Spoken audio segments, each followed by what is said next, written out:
Student, जैसा कि आप देख रहे हैं चार्ट के माध्यम से समझना सीखें।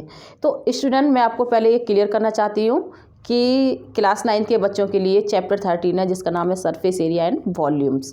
तो स्टूडेंट, इस चैप्टर में काफ़ी सारे फॉर्मूले हैं और बच्चे बहुत कंफ्यूज होते हैं कि उन फॉर्मूले को हम किस तरह से याद करें। तो उसके लिए करना क्या है, आप फॉर्मूले को समझना है, ठीक है। तो सबसे पहली फिगर आपके सामने कीबोर्ड की स्टूडेंट। तो कीबोर्ड में आपको ये समझना है कि कीबोर्ड कहाँ से आ गया। तो कीबोर्ड आपका रेक्टेंगल से आया है और रेक्टेंगल हमारी कैसी फिगर होती है, 2D शेप होती है और हमारा रेक्टेंगल से कीबोर्ड बना वो हमारी 3D शेप होती है क्योंकि इसमें हाइट भी होती है। ये मुझे बताने की ज़रूरत नहीं है। तो आप पहले बस इतना समझ लीजिए, कीबोर्ड है उसमें 6 फेस होते हैं। ये आपके सामने ड्रॉ है, इसके पास 6 फेस है। अब इन कीबोर्ड के आपको 3 फॉर्मूले लर्न करने होंगे और समझने होंगे। एक तो lateral surface area, total surface area और वॉल्यूम। तो कीबोर्ड में स्टूडेंट समझने इससे पहले तो सबसे पहले मैं आपको बताऊंगी लेटर सरफेस एरिया। तो लेटर सरफेस एरिया का मतलब क्या है कि जैसे कि आप समझ सकते हैं एक रूम है, ठीक है। रूम में 4 दीवार होती हैं, तो 4 दीवार का जब एरिया निकालेंगे तो वो बन गया हमारा लेटर सरफेस एरिया। अब उसमें जो नीचे का एरिया यानी बॉटम का एरिया और छत का एरिया, टॉप का एरिया, 2 बचे। इन 2 को भी इंक्लूड कर दें तो वो बन जाता है हमारा टोटल सरफेस एरिया। तो दोनों में आप कंफ्यूज ना हो, तो लेटर सरफेस एरिया का क्या मतलब है, 4 दीवार का एरिया निकालना।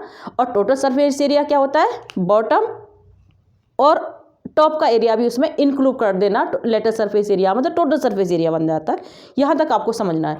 तो सबसे पहले आप कीबोर्ड है फिगर, तो मैंने लिख रखा है यहाँ पर लेटर सरफेस एरिया। तो स्टूडेंट, इसमें आपको याद करने की ट्रिक क्या है, तो रेक्टेंगल का पेरीमीटर क्या होता है, 2 × L + B होता है। पेरीमीटर में आप हाइट की मल्टीप्लाई कर दीजिए तो ये हमारा बन गया लेटर सरफेस एरिया। ओके, दूसरा क्या है हमारा टोटल सरफेस एरिया कीबोर्ड का।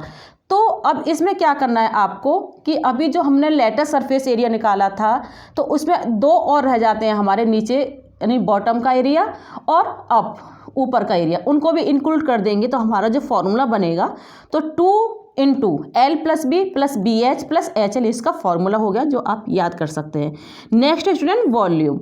वॉल्यूम क्या होता है, L × B × H यानी लंबाई चौड़ाई इंटू ऊंचाई, यानी L, B and H, ये हमारा वॉल्यूम होता है। वॉल्यूम की कहाँ जरूरत होती है कि कीबोर्ड में कितनी कैपेसिटी में दूध पानी जो भी आ सकता है तो उसके लिए हमें वॉल्यूम की ज़रूरत पड़ती है, ठीक है। अब जो नेक्स्ट फिगर आपके सामने वो है क्यूब। तो क्यूब को मैंने 2 नंबर से डिनोट किया हुआ है, तो सबसे पहले मैंने क्यूब लिख दिया। तो क्यूब में आपको समझने की क्या आवश्यकता है कि स्क्वायर से बनता है। स्क्वायर की साइड दोनों एक जैसी होती हैं, लंबाई चौड़ाई एक जैसी होती है, तो हम उसे ए से भी दिखा सकते हैं। तो स्टूडेंट, सबसे पहले जब हम निकालेंगे इसका लेटर सरफेस एरिया, तो 4 दीवार का जब एरिया निकालेंगे, चारों तरफ की दीवार का एरिया, तो एक दीवार का एरिया क्या होगा स्टूडेंट, जब उसकी लंबाई भी एक जैसी है चौड़ाई भी एक जैसी, तो हमने अगर ए मान लें तो A × A क्या A² हो गया। तो 4 दीवार का एरिया क्या हो जाएगा, 4A²। अब टोटल सरफेस एरिया निकालना है किसका, क्यूब का निकालना है स्टूडेंट। तो क्यूब में क्या कितने फेस होते हैं, 6 फेस होते हैं। तो एक फेस का एरिया A² है तो 6 का कितना हो जाएगा, 6 मल्टीप्लाई और कर दीजिए उसमें, तो 6A² हो जाएगा।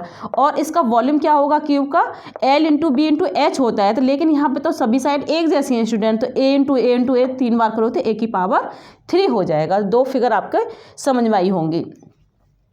नंबर 3 है स्टूडेंट सिलेंडर। अब सिलेंडर में थोड़ा सा कंफ्यूज मत होना, क्योंकि अभी तक मैं बता रही थी आपको लेटर सरफेस एरिया, अब मैं बोलने वाली हूँ लेटर सरफेस एरिया को curved surface area. Curved surface क्योंकि गोल जो फेस आ गया तो उसमें हम कर्व बोलते हैं इसे। तो कर्व का हमारा L की जगह हम C लिख सकते हैं, यानी CSA कर्व्ड सरफेस एरिया या लेटर सरफेस एरिया, इस तरह से आप समझ लीजिए। तो सबसे पहले इसका पेरीमीटर क्या होता है, पेरीमीटर में इसमें पेरीमीटर तो बोलते नहीं है, कोई भी गोल फिगर होती है उसे बोलते हैं हम सर्कमफेरेंस। तो सर्कमफेरेंस होता है इसका 2πr, इसमें H की मल्टीप्लाई कर दीजिए हाइट की, तो हमारा क्या बन जाएगा, ये हमारा लेटर सरफेस एरिया या कर्व्ड सरफेस एरिया। अब टोटल सरफेस एरिया बनाना है। अब टोटल सरफेस एरिया कैसे बनेगा कि 2πrs जो अभी निकाला था हमने कर्व्ड सरफेस एरिया, उसमें 2 हमारे ये हैं इनका एरिया और ऐड कर दीजिए πr² इस करें तो πr² करके 2πr² इसमें ऐड करेंगे, तो फिर उसे कैलकुलेट करने के बाद हमारा फॉर्मूला ये बन जाएगा 2πr × H + R। अब स्टूडेंट, इसका क्या निकालना है आपको, सिलेंडर का वॉल्यूम।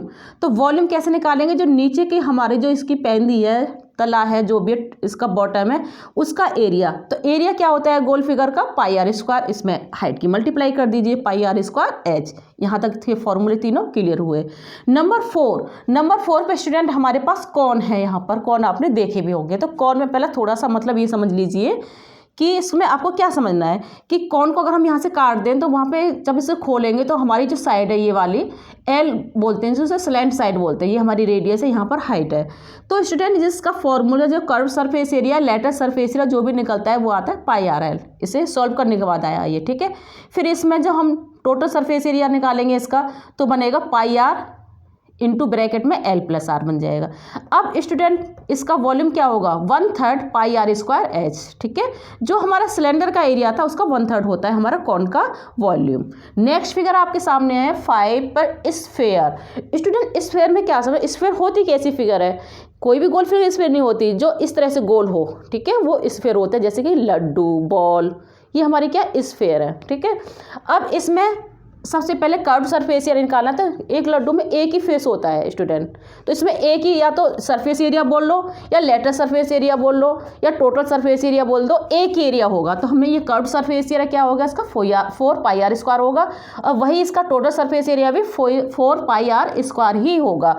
अब स्टूडेंट इसका क्या निकालना है आपको, वॉल्यूम। वॉल्यूम होता है 4/3 पाई आर की पावर 3, ठीक है। अब हेमिस्फेयर हमारे नंबर 6 पे फिगर है, जो इसमें क्या समझना है, अभी मैंने आपको बताया था स्फेयर होता है गोल लड्डू स्टूडेंट, या गोल बॉल होती है, उसका आप आधा कर दीजिए तो क्या बन गया, हेमिस्फेयर। तो जब हमें स्फेयर के फॉर्मूले याद होंगे तो हमें इसके फॉर्मूले याद करने में कोई परेशानी नहीं होगी, बस करना क्या, थोड़ा सा समझना है। तो उसके लिए क्या करना है, ये भी स्फेयर का मैंने फॉर्मूला बताया था, curve surface area 4 pi r square बताया था, इसका आधा कर दीजिए 4 का तो क्या होगा 2 पाई आर स्क्वायर। वेरी गुड, बहुत सरल हो गया। अब इसका क्या निकालना है, टोटल सरफेस एरिया। अब स्टूडेंट इसमें तो भाई देखो, एक तो हमारी ये कर्व वाला बन गया, एक यहाँ पे भी तो फेस मिल गया हमें, तो इसका बन जाएगा। तो हमें क्या करना है, जो लेटरल सरफेस एरिया निकला है या कर्व सरफेस एरिया निकला है उसमें हम पाई आर स्क्वायर और ऐड कर देंगे तो हमारा हो जाएगा 3 पाई आर स्क्वायर, ठीक है। अब आपको क्या निकालना है, इसका वॉल्यूम 4/3 का आधा कर दीजिए। 4/3 का जब आधा करोगे तो क्या हो जाएगा, 2/3 पाई आर की पावर 3। तो स्टूडेंट ये कुछ फॉर्मूले थे जो आपके समझ में आए होंगे, ठीक है। इन फॉर्मूले को मैंने आपको क्यों समझाया कि जो क्वेश्चन आएंगे 13.1, 2, 3 में, तो सबसे पहले आपके फॉर्मूले बहुत अच्छे से समझ में आने चाहिए। अब मैं फिर कोशिश करूँगी एक्सरसाइज को सॉल्व कराने के लिए। तो उसके लिए आपको क्या करना है, आप कॉमेंट कर सकते हैं कि आपको क्वेश्चन मेरे समझ में आ रहे हैं या नहीं आ रहे हैं, और मैं किस तरह से आपको समझाऊं इस तरह से भी आप बता सकते हैं स्टूडेंट। तो उसके लिए क्या करना है, बस आप मेरी वीडियो को देखते रहिए, और एक रिक्वेस्ट सभी से कि मेरी वीडियो आपको अगर थोड़ी सी भी जरा सी भी अच्छी लग रही तो प्लीज़ लाइक शेयर सब्सक्राइब करना ना भूलें। ओके।